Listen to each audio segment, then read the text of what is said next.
The roots of psychiatry have to do with control, power, and alienation from certain groups of people who were uncomfortable to be around. They were locked up in these places to get them out of the way. The history of psychiatry, I think, really is related to institutions. Bethlehem Royal Hospital in London was one of the world's first psychiatric institutions. Commonly referred to as Bedlam, the hospital was little more than a warehouse for those deemed mad.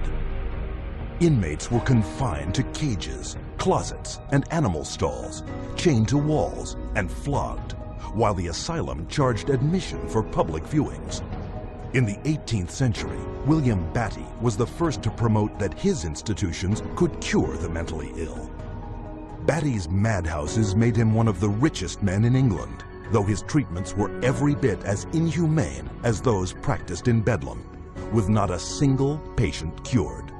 His financial success triggered a boom in the asylum business and an opportunity for psychiatrists to cash in on this new growth industry.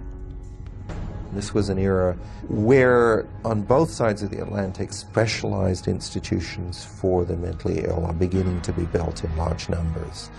Those institutions date back certainly to the beginning of the 18th century, and in a few cases even earlier than that.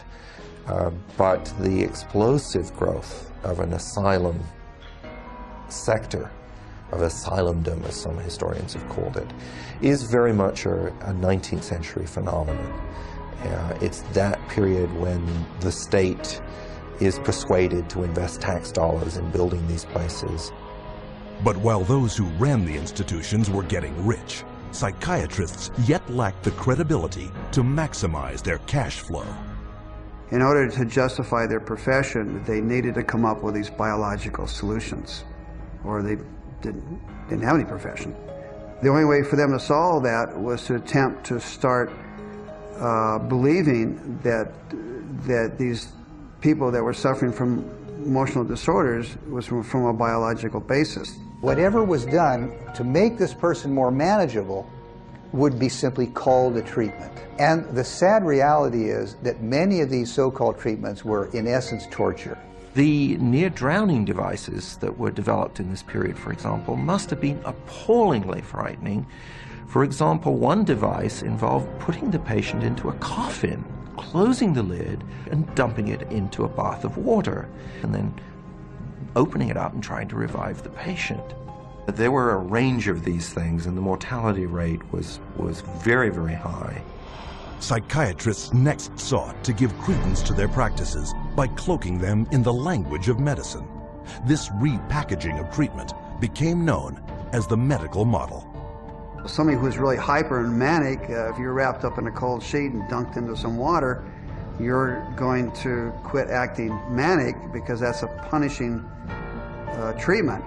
But as soon as the symptoms started to go away, they started to believe that somehow by wrapping them up and dunking them in cold water, it was draining the toxics out of their body. So they built the medical model around that. Pushing the biological theory of mental illness a step further, an American, Benjamin Rush, put forth the idea that insanity was caused by too much blood in the head. The cure? Remove the blood by any means possible. Restraint, cold water, bleeding, even terror. And with that, a new medical model was created. Benjamin Rush was probably the most famous American physician of the Revolutionary era. Rush was known as the master bleeder. He bled his patients for madness. He also invented something called the tranquilizer. It's a chair that looks a little bit like an electric chair. The patient was confined in this apparatus, sometimes with cold water applied to his or her head, for some hours at a time, and Rush announces in a letter that he's invented this new contraption and dubbed it the tranquilizer. Rush's often lethal procedures were detailed in his 1812 textbook, which remained psychiatry's authoritative source for the next 70 years. He was so revered that in 1965, Rush was enshrined as the father of American psychiatry on the seal of the American Psychiatric Association. As the 1800s wore on, psychiatry's mounting failures at curing madness threatened their financial bottom line, forcing them to invent new medical models. The cures promised when it was delivered. So by the 1860s and 70s, a growing mood of pessimism was covering Europe and North America, that effectively the new institutions were ever growing in size, but not growing in their effectiveness. The 20th century brought more medical models. American psychiatrist Henry Cotton mutilated his patients by removing their body parts, declaring this a breakthrough in the treatment of mental illness. The earliest target was the teeth and then the tonsils and the sinuses. But when patients didn't get better, the enthusiasts for this treatment then started to move down the body and to say, well, obviously patients have swallowed bacteria in their saliva, so stomachs need to go, spleens need to go, colons need to go. As public outcry escalated over torture and maiming of patients, psychiatrists would invent new methods, each one hailed as the miracle cure. But each one was ultimately proven no more effective nor less brutal than the last. This is a history of psychiatry, more or less, to damage the patient.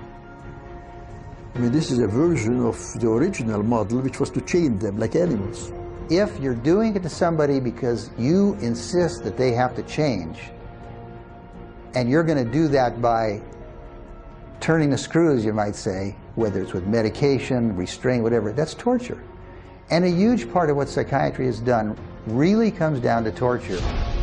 As the 20th century progressed, psychiatry would continue to seek legitimacy by transforming itself into a medical discipline.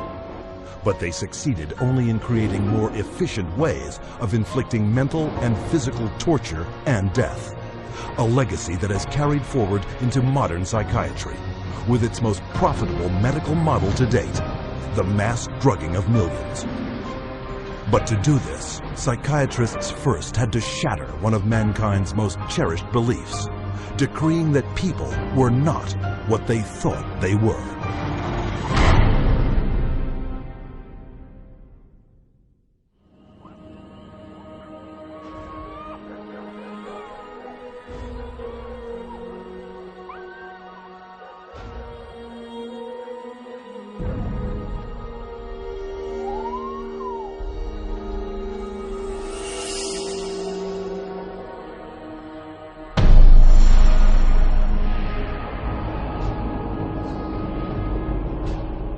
Leipzig University, Germany, 1879. Professor Wilhelm Wundt experiments on the human senses. Wundt declares man's thoughts, personality, and behavior are nothing more than chemical reactions in the brain. Wundt became frustrated with his inability to change behavior because he was dealing with the original, psychology. That's the psyche, that's the soul. He created a new science, which was based on man being an animal without a soul, to be trained. Not to be a thinker, but to be trained. Students from around the world gathered to study Wundt's new definition of man as a soulless organism. The spirit of the age was summed up by German philosopher Friedrich Nietzsche. Gott ist tot. Gott bleibt tot. Wir haben ihn umgebracht. Following Wundt's theory, a Russian, Ivan Pavlov, conducted animal experiments seeking methods to modify behavior. Pavlov studied in Wilhelm Wundt's laboratory in Leipzig, Germany, in the late 1800s. And he experimented with dogs, with electrodes and stimulus response, denying privileges to denying rewards. And he noticed that when you brought out some food in front of animals, dogs in particular, that they would begin to salivate. So he'd ring the bell at the same time that he brought the food out, and then eventually, instead of bringing the food out, he just rang the bell, and of course the dogs got all excited. He called that a conditioned reflex. Pavlov's first human subjects were children. He punched holes in their cheeks to collect and measure their saliva. Pavlovian conditioning became one of the major foundations of a lot of behavioral science research in the 20th century. The idea that behavior could be controlled through repetitive conditioning became known as behaviorism. The behaviorists believed that all children are animals and can be trained as animals. This was the view of behaviorists. As a matter of fact, John Watson, the most famous of the behaviorists, says that you have to treat human beings or look at human beings the way you would look at the ox you slaughter. See, the behavior is not interested in what's up in your head or your soul, because they don't believe there is a soul. Watson's successor, Harvard psychologist B.F. Skinner, believed all behavior could be manipulated to suit whatever ends the behavioral psychologist was seeking. Skinner developed what's called operant conditioning, where he was able to demonstrate you can change animal behavior by certain schedules of reinforcement, by giving them rewards at certain times, and then you can teach pigeons to play ping pong, for example, and you can teach rats to run mazes, and you can teach human beings to seek certain economic or societal rewards. Skinner could actually shape new behavior patterns, and this actually was the sort of thing he quite soon became very famous for. Perhaps his most notorious experiment was the Skinner box. He was designing a Skinner box, which is something like a big playpen, but everything in it's controlled. The temperature's controlled, the light's controlled, and so on. And the idea is then you present children with certain stimuli that you want them to learn to react to. For nearly a year, Skinner isolated his daughter in a box similar to those he built for rats. The child was stimulated and had to respond in a certain way, like a chicken or a rat in a cage, because they firmly believe that children are animals. If you believe, though, that a child is a human being, you can't train him like a rat. Today, about $40 million a year in taxpayer money is paid out by the United States National Institute of Mental Health for behavioral psychology research. A total of $19 billion since 1948.